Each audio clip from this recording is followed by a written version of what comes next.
Okay everybody, welcome back to the channel. We're going to install the X pipe on the Mach 1 today. We decided to go with an MBRP X pipe, very good quality, and I'm going to be doing it all by myself. So let's get into the garage and get it done. Okay everybody, we went with the MBRP X pipe, very good quality piece. Shouldn't be too hard to install. I did one on my 2016 GT, so yeah, comes with all the hardware. Just got to get the car up in the air and get to cutting. Anyway, not going to bore you guys with the install, so let's get busy. Got work to do. In other words, as we say, let's go to work. Okay, welcome back to the channel. As you can see, I'm in the garage and we are hard at work. Today we are installing the X pipe MBRP. We went with the MBRP, good quality piece.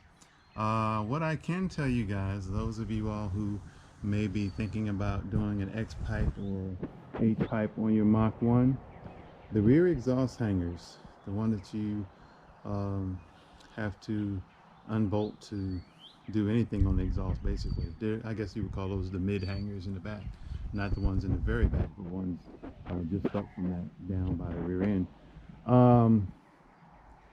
The Mach 1 has a aerodynamic enhancing cover over that area, and in order to get to those bolts you have to drop at least the front of that cover. I thought about dropping the whole thing, but I'm like, no, I really don't want to do that. And I'm actually installing the exhaust without removing it.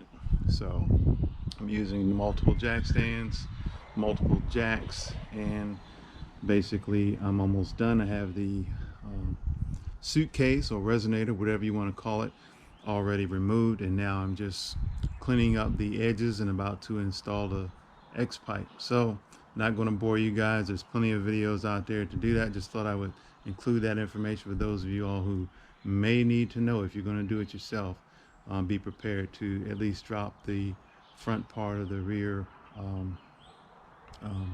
aerodynamic, I call it aerodynamic cover that's back there covering up the back portion of the vehicle.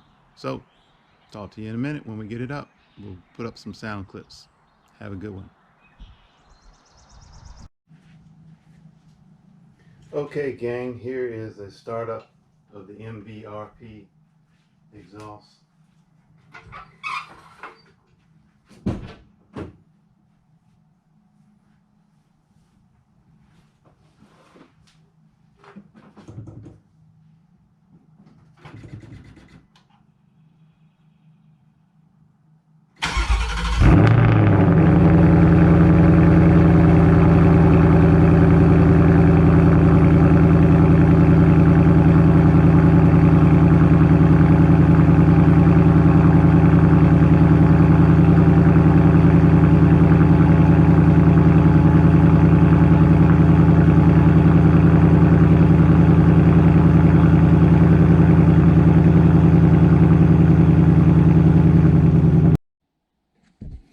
Okay everybody, welcome back to the channel.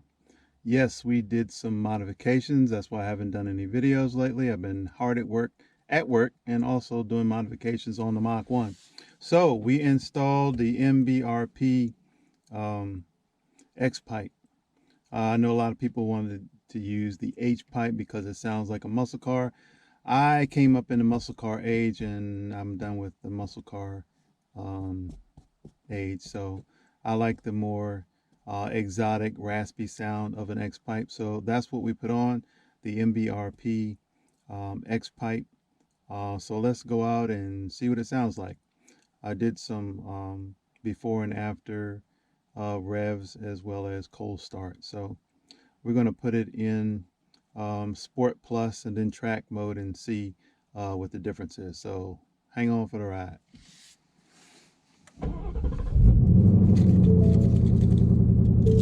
Just starting it up and it already sounds louder to me.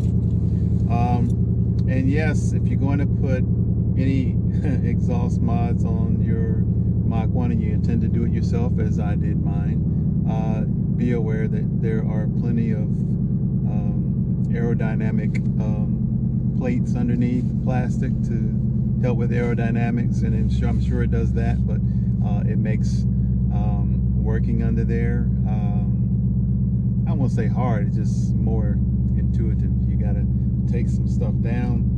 The back pan that goes across the back under near where the diffuser is, you have to take loose, because the front part is attached to the exhaust hanger, so you have to lower that front down. And I actually installed my X pipe without removing the entire exhaust. I used plenty of jack stands, undid the front pipe,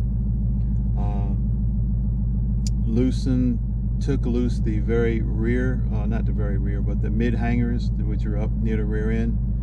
So I was able to slide it back and forth, but I kept it balanced on jack stands so that it didn't fall down, because you don't want to mess up your active exhaust sensors. So, not sensors, but motors. So we're going to get out on the road and see what it sounds like, wide open.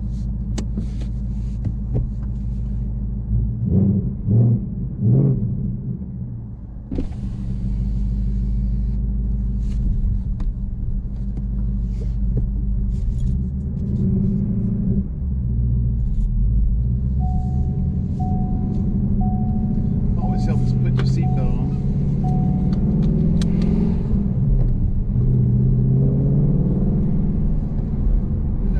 Too bad.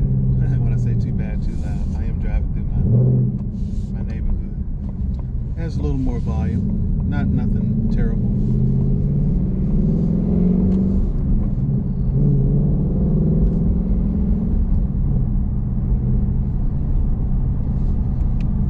All right, that's normal mode that we're in now. So as we leave the neighborhood, let's put it up into sport. All right, now we're in sport.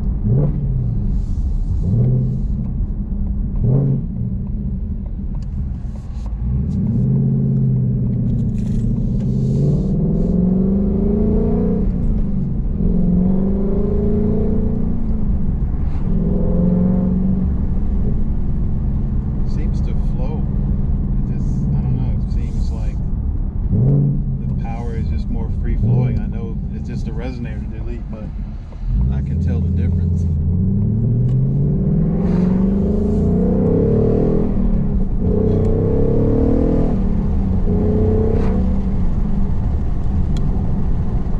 Yeah.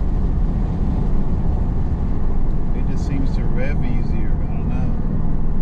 Some of you all who have changed out your exhaust will know exactly what I'm talking about, but it just flows out real smoothly now with no resonator. Not too, evil loud, just a nice loud.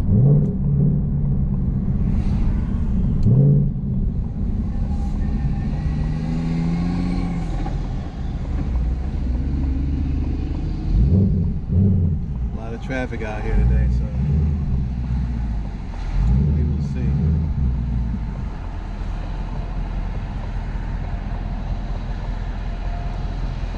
Been a lot of construction on 95, so it funnels over to where I live at. Usually this is a quiet, peaceful, no-so traffic.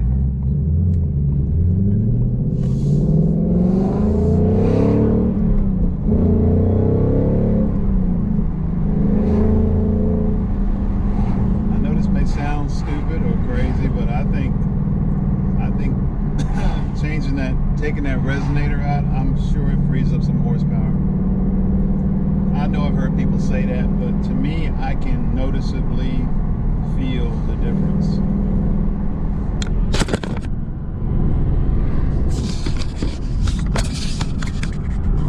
My GoPro camera hit the deck. Let's stick it back up.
longest time I searched for a GT350, but every time I would get a good deal on one, my situation hadn't changed as far as liquidating some assets in order to get one, and the longer that it took, the more expensive the GT350s have gotten. Don't get me wrong, there's nothing wrong with a GT350, but when the Mach 1 came out, it really fit what I do better than the GT350, because I'm not going to really track the car. I need something that's comfortable, yet I can have some fun with, plenty of power. Really don't really need, I mean, for me, the usable factor as far as a GT350, I don't have a lot of areas where I can wind that thing up to 8250. Yeah, I know that's fun. It sounds amazing. I love the Voodoo engine, but the Mach 1 really, really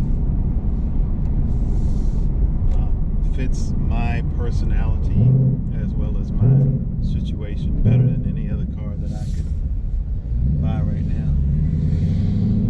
So let's do a hard pull.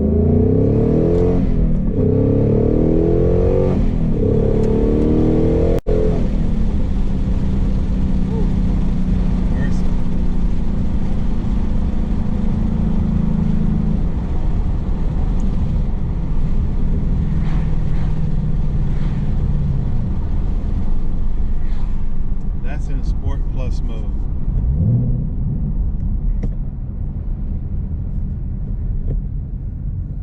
Let's put it into track mode and see. Alright, now it's in track mode. Let's see what's the difference if we put it in track mode.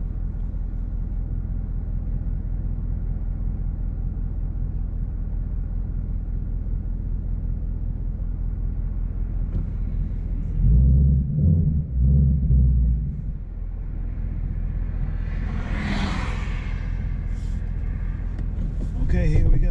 Whoops. That's embarrassing.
particular individual who helped me out a lot was Jonathan Labrada.